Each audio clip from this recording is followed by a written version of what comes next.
Welcome back, racers, to the channel, and yes, Group 3 around Suzuka on Race B is our race of choice today. I am on the Jev Carnival profile, and we are around 34,000 driver rating at the start of this video, so we're going to do 6 races. Let's see how much driver rating we can increase by. Looking quickly at the qualifying times of the day, it was an R8, which seemed to be the quickest, so I thought I'd go very similar, go to the MR car as well with the Huracan. Obviously you saw there that I only have 6 cars available to me, so starting with the Huracan. Barely any practice, but let's see what we can do. The driver in front then, he has 2 seconds faster his qualifying time was, just to show you, well, no one is racing at this time. I was just driving this in the morning in America, so obviously not many people playing it at this time of day, but I just want to see if I can keep on the track over these next couple of races. Suzuka is not one of my favourite tracks. It's got a lot of potential suck zones that if you just go a little bit wide, then the track just sucks you off completely and you're out into that famous shadow realm that we always talk about. But doing quite a good job through this first sector here, opening up a nice gap to the driver behind, 1.5 seconds to the car behind, and only half a second to the Mexican in front. But we're just going to go too hot into the Degners, and it could have been a lot worse, but we are actually going to get reset, and that puts us all the way back to 8th position. I tried to get out of this guy's way by moving off of the racing line, but he moves over there as well. He obviously didn't expect me to move, and we get a tap in the back from old Deadhead 74475 420. Oh, 420 blazing, boys. Anyway, we get a tap. He goes up in front of us. Obviously no penalty for him for crashing into someone. Lap 2, we do catch up with him, and going through 130R, we get a nice run and go up the inside into the final chicane. He gives us a nice amount of space. Good race in there. The move has been made. Get a little bit slidey on the exit of the chicane, but we are up into 6th position in the slipstream of number 5. Can it be done? Can we go 2x2 through 130R? Little bit of contact, but we do manage to make it stick, and we're up the inside into the chicane once again. And he just gets, he just got caught on the grass on the outside and span around. Such a shame, as we went through there so cleanly together. We were 4 seconds down on the car in front, but I said to myself, don't give up. Keep going, keep pushing, something might happen. We come through 130R, we are very, very close. Obviously not close enough to go for any type of move. Heavy on the brakes, braking perfectly, down to first gear, shifting up to second just to get that traction. And he's come, and he's going to slide into the... I swear he just sort of got a little bit wobbly there. He got a penalty and then just threw himself into the wall out of frustration. But anyway, not a bad recovery. We went down to 8th, back up to 4th. 4 seconds off of the leader as well, so that Mexican nowhere to be seen, so he obviously made a mistake. We stick with the MR for the next race with the Renault. Managed to improve our time by a couple of tenths, but we are still sitting in 4th. Looking up the outside now of Veternik 46, not going to go around the outside there, that is absolute madness, but he manages to keep the position as we come through the second deck. He does get a little bit wide. I tried to go around him, didn't react quick enough, and just give him a little tap in that booty. On the back straight now, still on lap 1, we are in that slipstream of the player in front. Thought about challenging him, but you know what, I just thought I'd let off, go through it nice and easy behind him.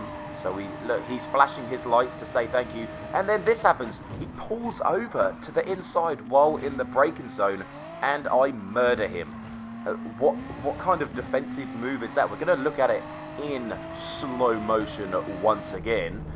But coming in here, he has the outside line. He then moves to the middle line, and then again you see his car just move quickly to the inside line. I'm assuming to go defensive, but when you're in the braking area, when you're in that braking zone, you can't change your line. If he chose to go on the outside, that's where he should have stuck.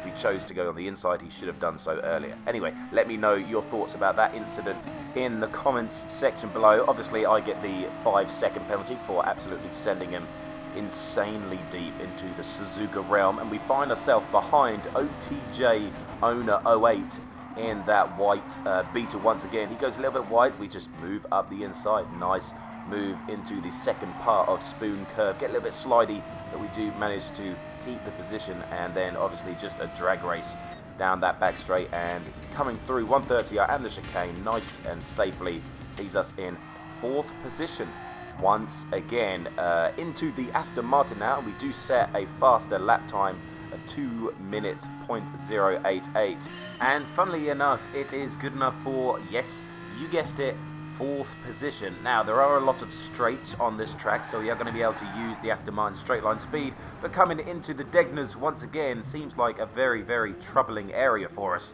We get all caught up on the entrance of the first Degner, and I slide off into the gravel. Anyway, we managed to regain ourselves a little bit, and coming down the back straight we use that slipstream and the Aston Martin straight line speed to go around Miss X Violent into 130R. I'm going to flash my lights to say thank you for her, or him, because they sort of backed off and let me go through nice and safely.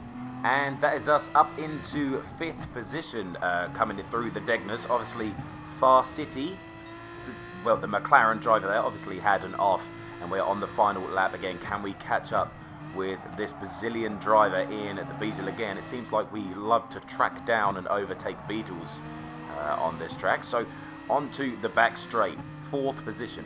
Can we go about getting that podium place in the last couple of corners? I do think about going into the inside of 130R, but he moves over defensive. I then lift off, brake a little bit, and he comes sweeping across the outside. He goes well wide, and I kind of knew this was going to happen into the braking zone. He just throws it into my inside, and it's going to get even worse for us. We're going to get on the power too soon, slide, hit the American in the McLaren, and we are going to get a penalty, actually hitting into the ghosted player as well. So it could have been a 3rd position, but Aussie 123 Killer, oh well, that is a very on point name, isn't it? Didn't want us to win, obviously, or beat him, so he took us out of the race. We go for the Citroen next. We go with a 2 minutes .592. That's going to be our fastest car out of all of them that we raced today, and we're in a lower lobby. That penalty right at the end actually took us down to 84 sportsmanship rating. So yeah, we won that race. No sweat at all. So back with the next car, we are in the Toyota FT1, and it wasn't the most exciting race, but we do have an opportunity to get into the top 3 at last. We've had quite a few races now, not including the Citroen race. Can we get top 3 using all these random cars? So we never had the opportunity to just settle down into one car. We're going around the outside, we're up the inside into Spoon Curve, up the inside of the Brazilian. Can we hold it? Yes, we get on the power nice and early, and a nice exit from the second part of Spoon sees us go in front onto the back straight, and that is what happens. Chris USA 524 in front was just ridiculously fast and just pulled away, but that is going to be a 2nd place. We do go once more in the Mitsubishi Group 3 car, but unfortunately something happened with the game catcher, and you might have noticed it in the last race, but the frame rate just seemed to sort of drop off, and the viewing wasn't really good enough for me, so I'm not going to put you through that. But anyway, we got a 2nd and we started in 3rd, so basically exactly the same as the race we just did in the Toyota. But that's going to be it. 6 random cars, just jumping on for a bit of fun. We did go from 34,000 driver rating to 37.5 as well, so I hope you enjoyed that one. Thank you for watching, liking and subscribing. Thank you to the channel members for doing your thing, and we'll see you in the next one.